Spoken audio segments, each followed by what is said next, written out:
Baik, bismillahirrahmanirrahim. Assalamualaikum warahmatullahi wabarakatuh.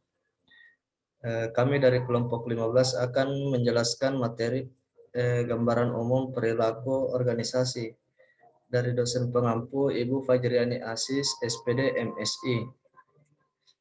Baik, izinkan saya memperkenalkan kelompok. Yang pertama itu Tirsa, yang kedua saya Muhammad Muyamsa sebagai moderator. Baik, daftar materi yaitu materi pertama pengertian dan ruang lingkup organisasi, yang kedua teori organisasi, yang ketiga perilaku organisasi dan ilmu perilaku. Baik, untuk materi pengertian dan ruang lingkup organisasi saya persilahkan kepada Tirsa. Baik, terima kasih atas kesempatan yang diberikan kepada saya. Saya akan membahas dari materi pertama, yaitu pengertian dan ruang lingkup organisasi.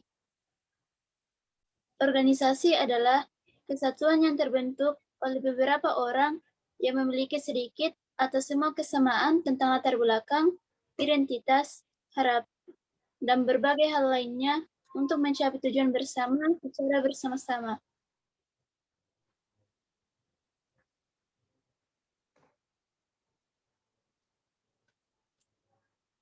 Kemudian, ruang lingkup organisasi.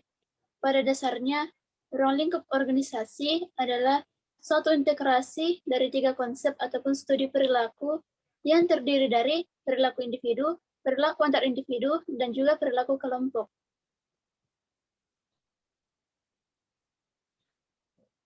Kemudian, materi kedua yaitu teori organisasi.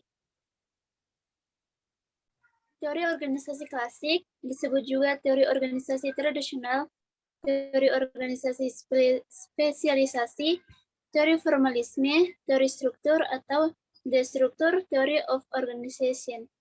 Kemudian, teori birokrasi dapat diartikan sebagai suatu tipe organisasi yang di dalamnya terdapat tata kerja yang telah ditentukan dalam suatu perusahaan yang selalu dilaksanakan dengan ketat.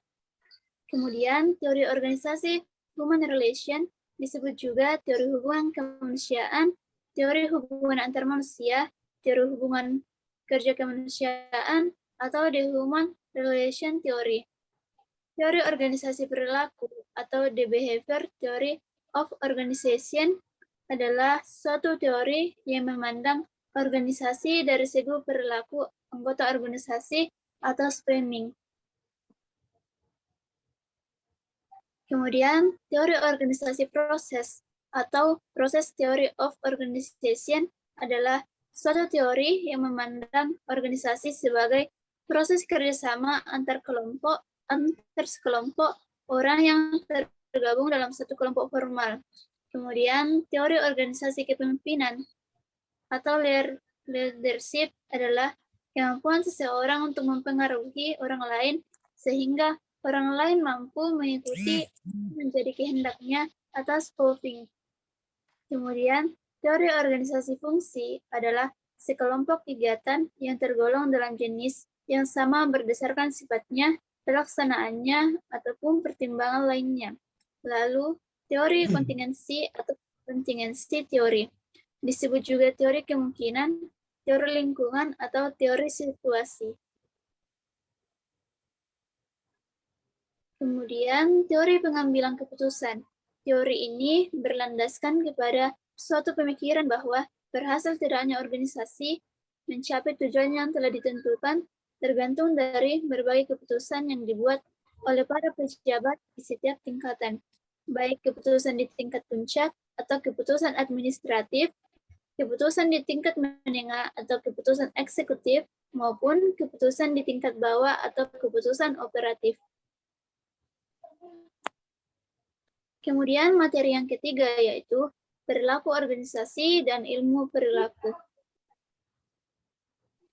Arti dari perilaku organisasi yaitu suatu bidang studi ilmu terapan yang mengkaji hubungan antar manusia dalam organisasi, baik manusia sebagai individu maupun sebagai anggota kelompok, serta hubungan antara manusia dan organisasi atau rekayasa. Arti ilmu perilaku organisasi yaitu ilmu Studi tentang bagaimana individu berpikir, merasakan, dan melakukan sesuatu dalam organisasi. Baik, itulah tadi materi dari gambaran umum perilaku organisasi. Sebagai kesimpulan, perilaku organisasi adalah suatu disiplin ilmu yang mempelajari tentang perilaku tingkat individu dan tingkat kelompok dalam suatu organisasi serta dampaknya terhadap kinerja, baik kinerja individual, kelompok, maupun organisasi. Perilaku organisasi juga dikenal sebagai studi tentang organisasi. Mungkin hanya itu dari kami, lebih dan kurangnya mohon dimaafkan. Assalamualaikum warahmatullahi wabarakatuh. Waalaikumsalam warahmatullahi wabarakatuh.